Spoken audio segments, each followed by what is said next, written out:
Reader, come closer. I am here with my disheveled looking hair because yesterday my hair decided to dry in this very wild mane. So we're bringing some wildness into the new year, but I'm here to bring what is traditionally either my last video of the year or my first of the year. I think it's actually the last of the year normally, so I'm running a bit behind, to bring you an update on this little cart behind me. And actually not everything is on the cart at the moment because I don't think it would be structurally sound to place the final things on that cart. I mean, I could put them at a lower level of course, but yeah, you know what I mean. So yeah, I am here to talk about what is going into 2026 in terms of my TBR. For those of you who are like regulars here, you know that I try to keep a small TBR, and while originally my goal had kind of been to go into 2026 with a lower TBR, then I'd gone into 2025 with that goal ended up changing the moment I realized it was definitely not going to be possible.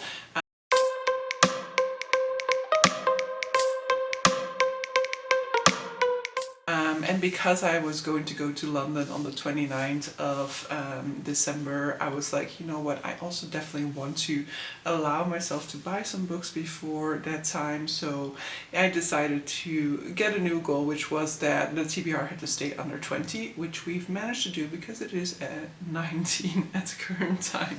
So let's go over what is currently on the TBR card. Definitely let me know if you want me to prioritize certain things. I will be in 2026 doing some more sort of like themed vlogs in which I will be letting random stuff decide what I read, for example, or just when like inspiration for themed vlogs hits me, I'll read those. I want to do some full series vlogs as well, and actually the first one that I'm starting the year off with will be a full series vlog as well. But so, the oldest thing on this card is a book that I'm actually not sure where it is. Oh yeah, there. The oldest thing on this card is The Ashfire King by Chelsea Abdullah, which I think I got in like April or May of 2025. Now, this is the sequel to The Stardust Thief, which is a book in which we are looking at this merchant who basically deals in jinn relics. She's notorious for being able to find these relics and sell them on the sort of like black market, because jinn are basically sort of like outcasts within society. They are hunted, and so it is quite difficult to get their relics. However, she has a little bit of a secret because she is accompanied by a jinn who is then also able to find these relics more easily. The reason she's accompanied by a jinn is because when she was a young girl, the camp that she was a part of was attacked and all of her family and the entire tribe was killed, but she was saved by this jinn warrior who then protected her from then onwards. Through circumstances, she is embroiled in a plot that will see her set off on a journey together with one of the crown princes to the realm. I really love the Stardust Thief, and I really did plan to read this one in 2025. I was planning to read it in November. It is definitely going to be one of the things that I pick up in the early months of 2026 because I've just reread the Stardust Thief in October, so it's like I know the story still at this point in time, so it will be best for me to reread, to start The Ashfire King soon, because that's the whole reason why I did that reread for the Stardust Thief, was to be able to go into The Ashfire King.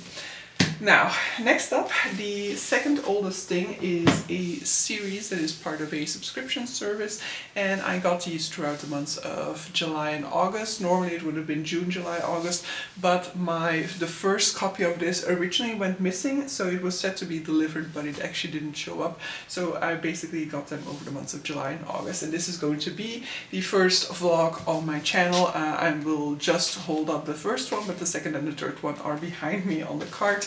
And that is going to be the Magician series by Raymond E. Feist. So this is a series that I to some extent have some familiarity with already, because this series has, I think, a continuation series, and then it also has a sort of like companion series that is co-written with Jenny Woods, which is called the Empire Trilogy, and that trilogy is the one that I actually have read. So most people go into the Magician Trilogy and then read the Empire Trilogy. However, I was unaware of the link between the two of them. The Empire Trilogy is what appealed to me on the shelves of my library when I was a kid, and so that is the one that I read like decades ago. You know, I was still in high school when I read it.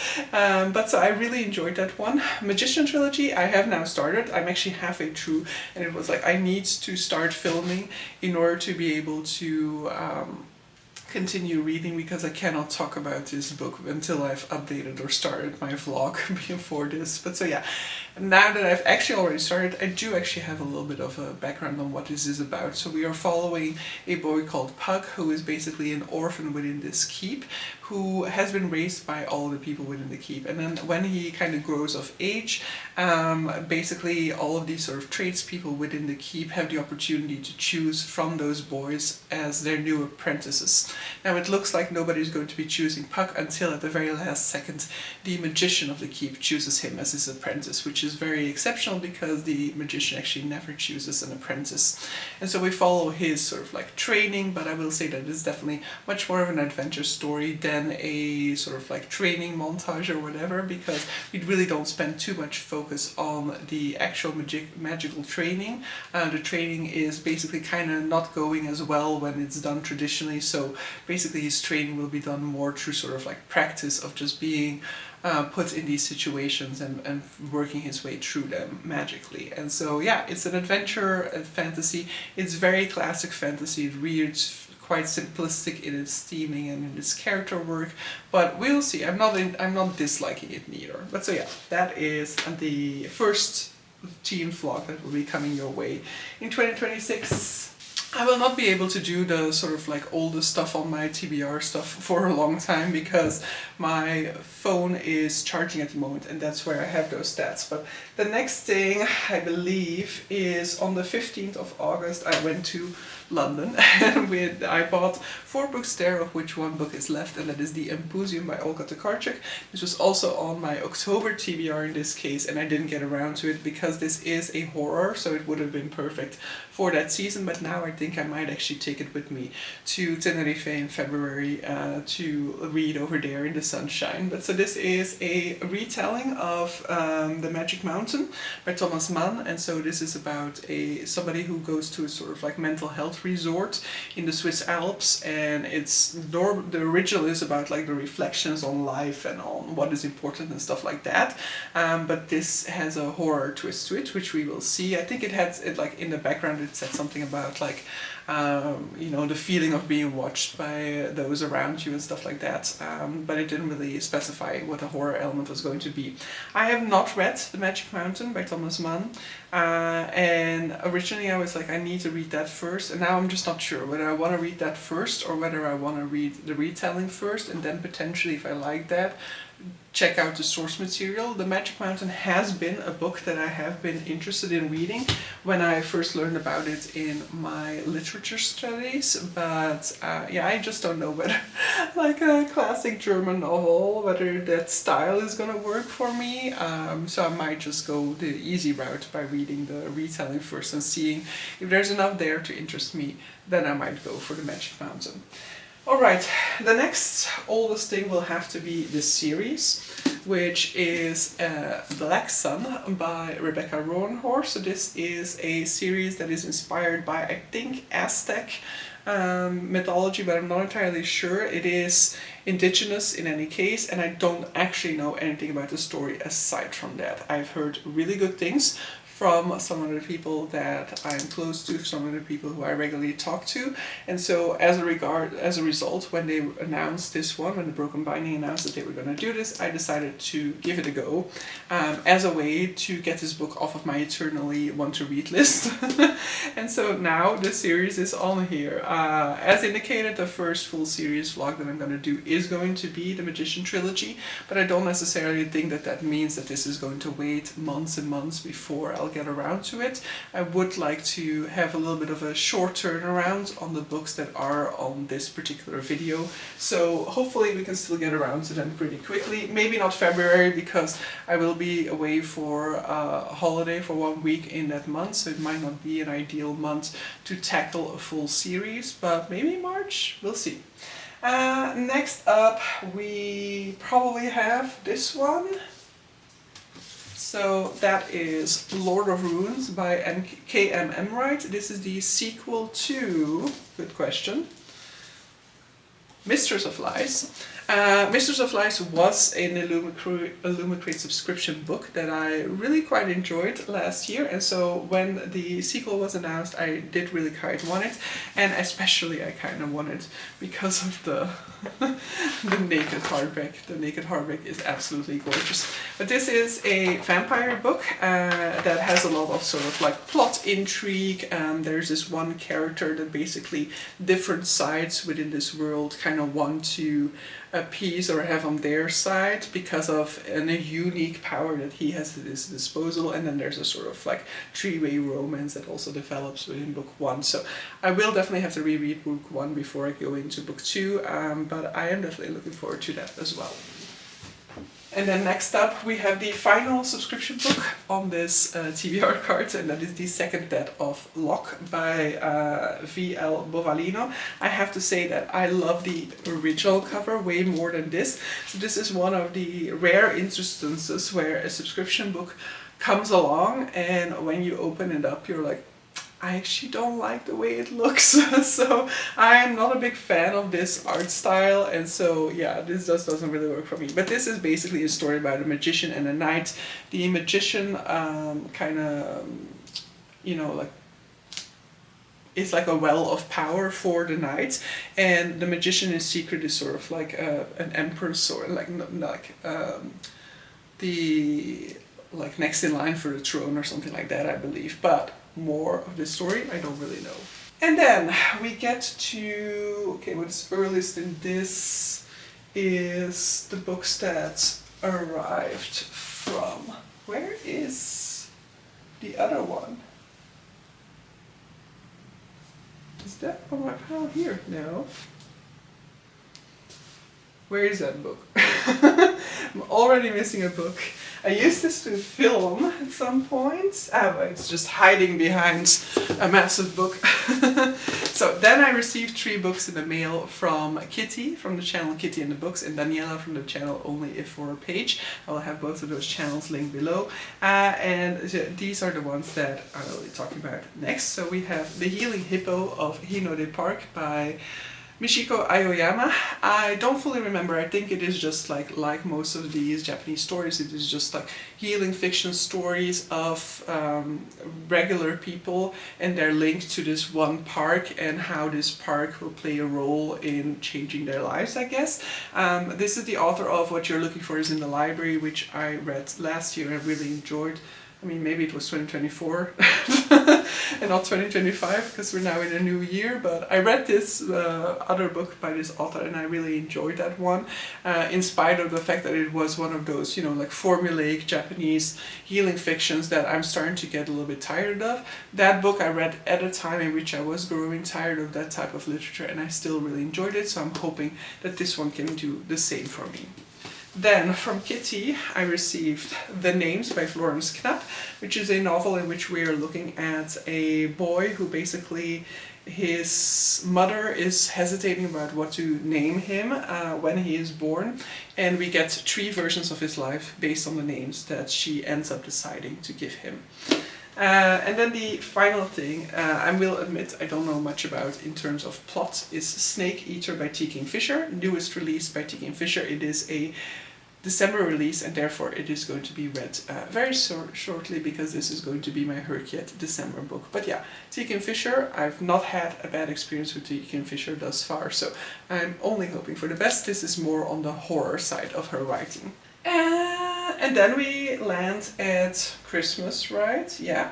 So for Christmas I was gifted The Splinter King by Mike Brooks. So this is the second book in the God King Chronicles. The first book is, good question, The Black Coast. I really enjoyed The Black Coast, and it's a shocker for me that I've waited so long, and I definitely do want to prioritize this series in 2026. But so the Black Coast is a book in which we have two societies that basically come to a clash. We have this sort of like coastal town, and then there's this sort of like Viking troop that invades the town. However, the Vikings are also in a desperate situation where they're basically escaping a certain situation that they cannot go back to. So they're also looking for a new situation in life, and so they try to come to a compromise rather than just invade and overtake the local population. So a fantasy story about reaching compromises between different cultures,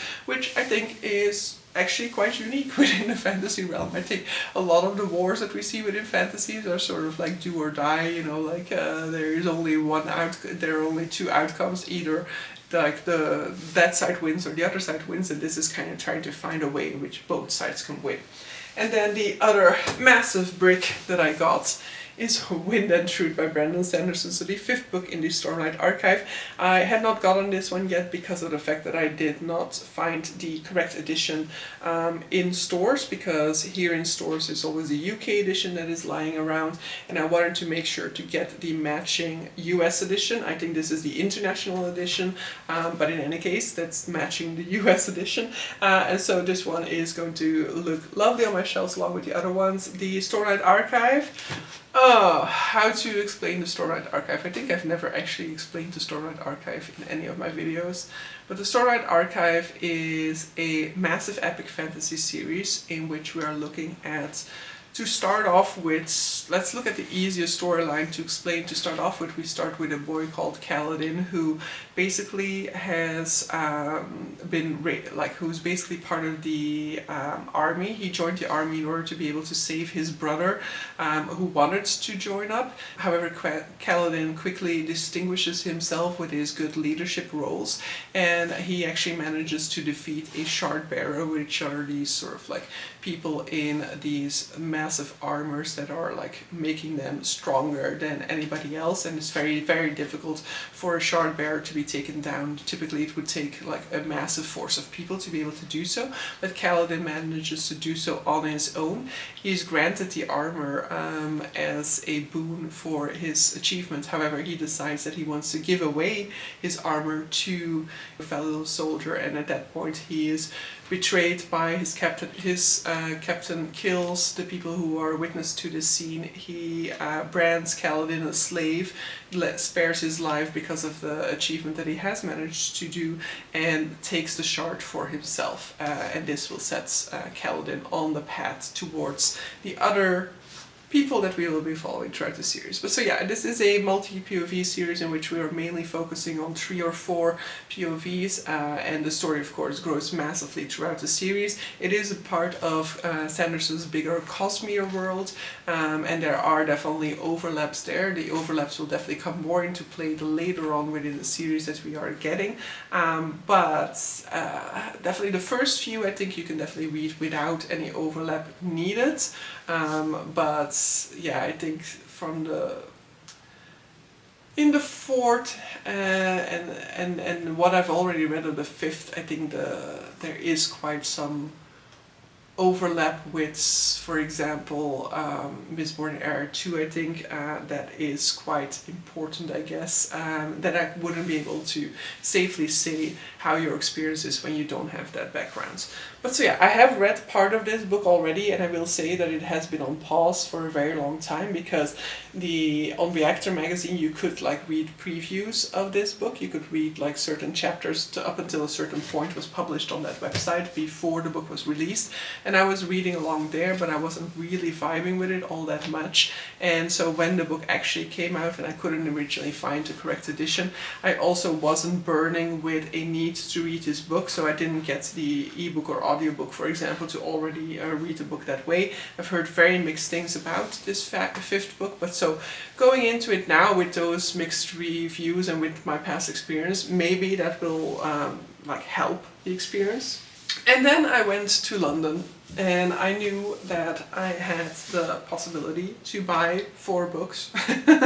And so I bought 4 books. The first thing that I got was Paladin's Strength by T. Kingfisher, the second book in the Saint of Steel series, I believe. I read the first one, Paladin's Grace, I think in October for Magical Readathon, and so I'm very eager to continue on. This is a very sort of like green flag type of series, cozy fantasy, in which we are following this knight who basically was part of this brotherhood whose god has died, and in the moment in which their god died, they basically kind of went berserk and they started killing all people around them. However, they are now they're in a better place. They are serving a different brotherhood. However, they are also constantly dealing with the guilt of what had happened at that point in time and trepidation about whether this can happen again or not. Then we have Small Things Like These by Claire Keegan. This is a very short novella, so I'll be reading this one within the Read It Short weekend, which will be next weekend, so the weekend of the 10th of January. This is a book set around the Christmas time period in the 90s, I believe, in Ireland. As far as I'm aware, I think this has to do with abortions, with forced abortions done by the Irish church at that point in time, but I'm not entirely sure of that, so we'll have to see when I actually read it. But I do know that this is a harrowing circumstances that are described within this book. I've always heard very good things about Claire Keegan. This will be my first experience with her, and there is a movie out for this particular novella as well that I do want to see. Then we have The Architect's Apprentice by Elif Shafak. I love Elif Shafak. It's probably my favorite author at this point in time, and so I wanted to have another Elif Shafak in my possession now that I'm through with all of the Elif Shafaks that I already had. So I just want to have a constant rotation of Elif Shafaks as long as that is possible for me. Now, I don't really fully remember the story behind this. I do know that this is an elephant that is being gifted to a certain country. And so let's just read the back, right? 16th century Istanbul. A stowaway arrives in the city bearing an extraordinary gift for the Sultan. The boy is utterly alone in a foreign land with no possessions except Chota, a rare white elephant destined for the palace menagerie. So begins an epic adventure that will see young Jahan rise from lowly origins to the highest ranks of the Sultan's court. Along the way, he will meet deceitful courtiers and false friends, gypsies, animal tamers, and the beautiful, mischievous princess Mihrima. He will journey with Chota to the furthest corners of the Sultan's kingdom and back again, and one day he will catch the eye of the royal architect Sinan, a chance encounter destined to change Jahan's fortunes forever. The Architect's Apprentice is a magical sweeping tale of one boy and his elephant caught up in a world of wonder and danger. This sounds very historical adventure, which is very different from what Elif Shafak is typically known for. So I'm very curious to see whether this is just a little bit of a different type of story than the majority of books that I've read by her, or whether we will get a very Elif Shafak twist on this type of a premise. And then the final book is The Raven Scholar by Antonia Hodgson, so another massive one. So that was my main concern about taking this one, because I know I want to get through these books relatively quickly, because I know that I don't want to have my the books that I go into 2026 with linger for such a long time as they did in 2025, because the final book for 2024 that I read in 2025 was only finished at the beginning of December. I don't want any of these books to make it into my December TBR. I don't even want them to make it into my September TBR, right? I want to finish these by the end of August. That's kind of the deadline I've mentally set for myself for these books. So adding another massive book to it was not the smartest way to go. Also at that point in time I had not really made the deadline for myself. So this is a magic school setting that has different parties, I want to say, that's not a word, but different players within it. And I think that there's a murder mystery going on in the background as well. Now, yeah, there's sort of like games aspect to it, right? So let's just read it out. After 24 years on the throne, it is time for Burson the Brusque, Emperor of Oran, to bring his reign to an end. In the dizzying heat of midsummer, 7 contenders will compete to replace him. Trained at rival monasteries, each contender is inspired by a sacred animal.